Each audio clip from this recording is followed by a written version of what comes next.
আমাদের পারিপার্শ্বিক পদার্থ ম্যাটার ইন আওয়ার সারাউন্ডিংস। এখানে এই ভিডিওতে আমরা পদার্থ বলতে কি বুঝি বা পদার্থ কাহাকে বলে সেই সম্পর্কে আমরা জানব। আমরা আমাদের চারপাশে বিভিন্ন ধরনের জিনিস আমরা দেখতে পাই, যেমন চেয়ার, টেবিল, ডেস্ক, বেঞ্চ, গ্রহ, নক্ষত্র, মেঘ, শিলা, বালি। এই সব কিছুই কোনো না কোনো উপাদান দিয়ে গঠিত এবং বিজ্ঞানীরা তার নাম দিয়েছে পদার্থ। প্রাচীন কালের ভারতীয় দার্শনিকগণ পদার্থকে মোট 5টি ভাগে ভাগ করেছেন। সেই 5টি ভাগ হচ্ছে বায়ু, মাটি, অগ্নি, আকাশ এবং জল। এবং এইগুলোকে বলা হয় পঞ্চতত্ত্ব। এগুলোকে বলা হয় পঞ্চতত্ত্ব।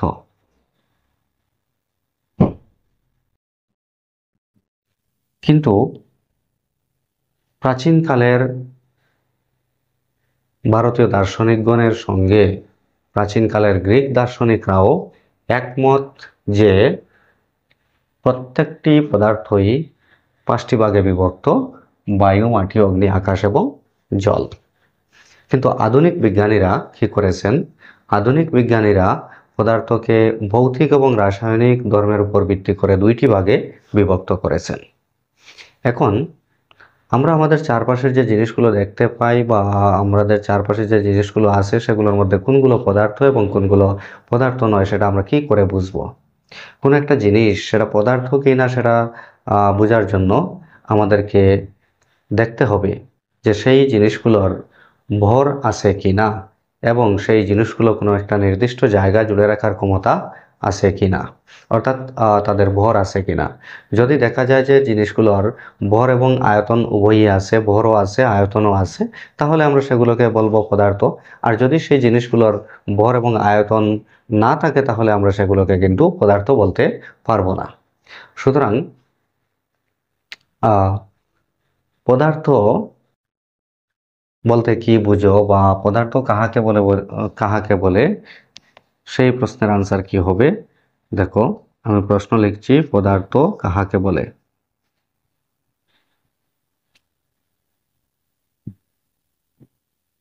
আনসার হবে যে সকল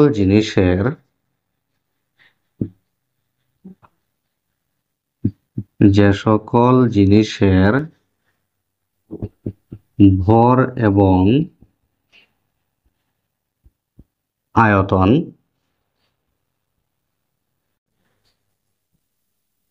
উভয়ই আছে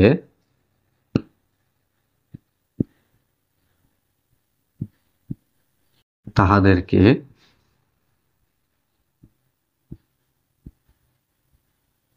পদার্থ বলে।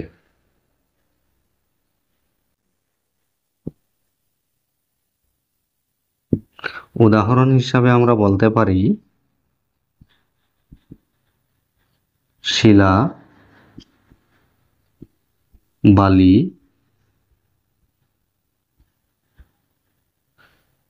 মেঘ, গ্রহ, নক্ষত্র,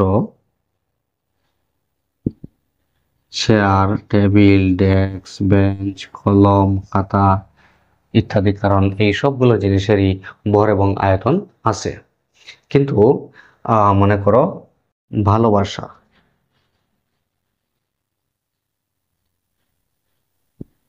গন্ধ, ঘৃণা ইত্যাদি, এই যে শব্দগুলো আমি লিখলাম এগুলোর ভর এবং আয়তন নেই। ভালোবাসা, তার ভর এবং আয়তন কিছুই নেই, সুতরাং সেটি পদার্থ হবে না। গন্ধ, তার ভর এবং আয়তন কিছুই নেই, সুতরাং সেটা পদার্থ হবে না। আবার এখানে ঘৃণা, তার কোনো ভর নেই, তার কোনো আয়তন নেই, সুতরাং সেটা পদার্থ হবে না। অর্থাৎ কোনো জিনিস সেটা পদার্থ কিনা সেটা চিনতে গেলে আমাদের দেখতে হবে তার ভর এবং আয়তন আছে কিনা। যদি ভর এবং আয়তন উভয়ই থাকে তাহলে সেটা হবে পদার্থ, আর যদি ভর এবং আয়তন না থাকে তাহলে সেটা পদার্থ হবে না। এখন মনে করো বায়ু, বায়ু সেটা পদার্থ হবে কি না? বায়ু পদার্থ হবে, কারণ বায়ুর ভর আছে এবং তার আয়তনও আছে। বায়ু একটা নির্দিষ্ট জায়গায় জুড়ে রাখার ক্ষমতা আছে। যেহেতু বায়ুর ভর এবং আয়তন উভয়ই আছে, সুতরাং বায়ুকে আমরা পদার্থ বলতে পারবো। ওকে, এইবার চিন্তা, চিন্তা সেটা ভর আছে কিনা বা তার আয়তন আছে কিনা, অর্থাৎ চিন্তাকে আমরা পদার্থ বলতে পারবো কিনা, সেটা যদি আনসার জানা থাকে তাহলে অবশ্যই কমেন্টে জানিয়ে দেবে। ঠিক আছে, থ্যাংক ইউ।